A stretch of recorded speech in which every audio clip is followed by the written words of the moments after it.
war in Europe on a scale and of a type we thought belonged to history. We have just finished a meeting of the North Atlantic Council to discuss the situation.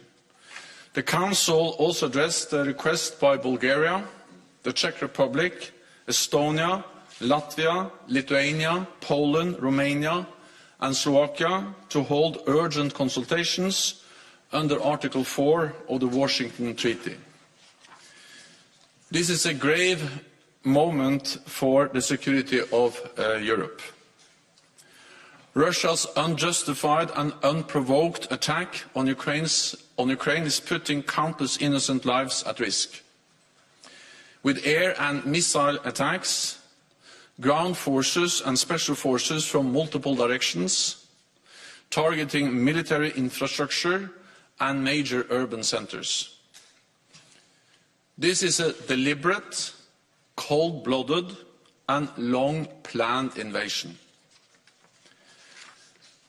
Despite its litany of lies, denials and disinformation, the Kremlin's intentions are clear for the world to see.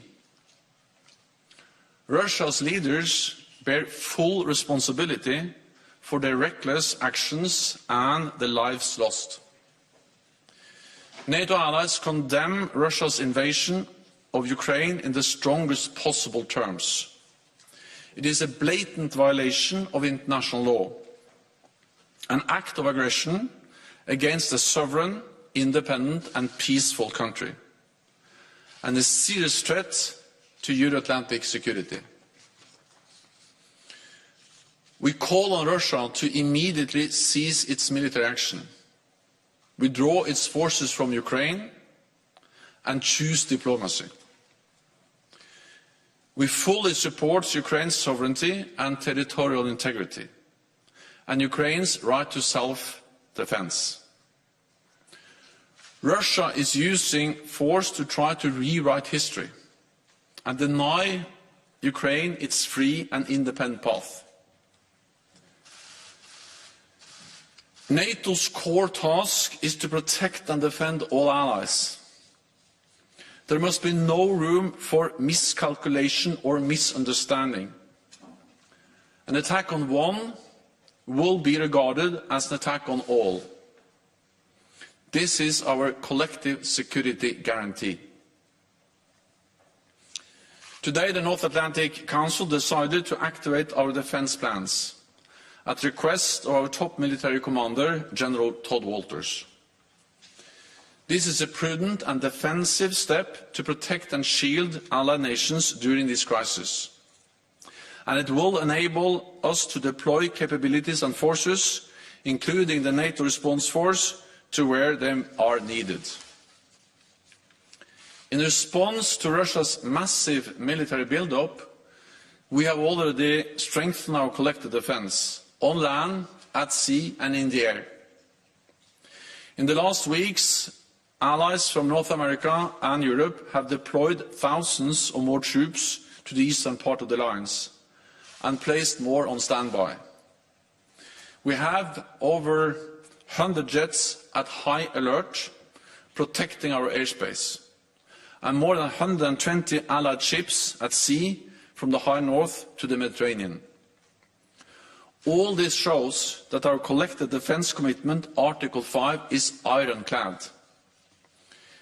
We will continue to do whatever is necessary to shield the alliance from aggression. I have called a virtual summit of NATO leaders tomorrow to address the way forward. Russia is now facing severe costs and consequences imposed by the whole international community. The Kremlin's aim is to re-establish its sphere of influence, rip up the global rules that have kept us all safe for decades, and subvert the values that we hold dear. This is the new normal for our security. Peace cannot be taken for granted. Freedom and democracy are contested by authoritarian regimes. and strategic competition is on the rise. We must respond with renewed resolve and even stronger unity. North America and Europe together in NATO. We are an alliance of 30 democracies standing as one. We will protect our people and our values. Democracy will always prevail over autocracy. Freedom will always prevail over oppression. And then I'm ready to take your questions. We'll go to Interfax Ukraine. Thank you, Anna. Interfax Ukraine, Irina Sommer. Secretary General, we all know that NATO will not fight for Ukraine. But don't you think it's time for NATO to build anti-Putin coalition? Thank you.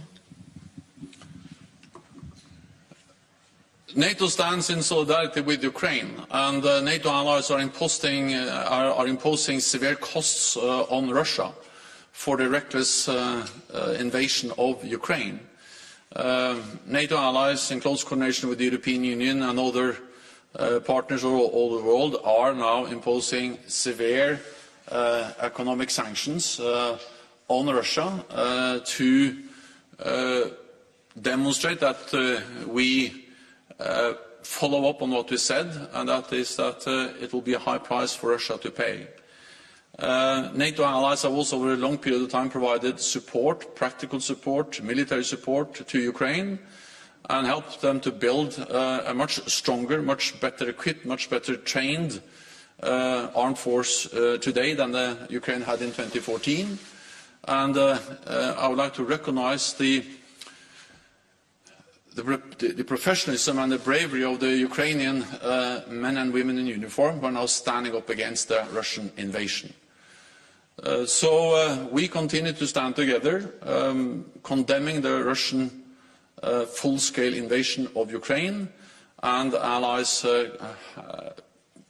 stand together also in sending a message that we will never accept the brutal violation of international law that we see. पूछा गया है NATO के प्रवक्ता से कि NATO सैन्य मदद नहीं करेगा, लेकिन इस समय यूक्रेन की मदद कैसे की जा रही है? नेटो की तरफ से ये जवाब दिया गया है कि इससे पहले जो प्रशिक्षण था और इस समय जो रूस पर प्रतिबंध लग रहे हैं, उसमें नेटो की बड़ी भूमिका है. आगे सुनते हैं. NATO is the strongest alliance in history. And make no mistake, we will defend and protect every ally against any attack and every inch of NATO territory.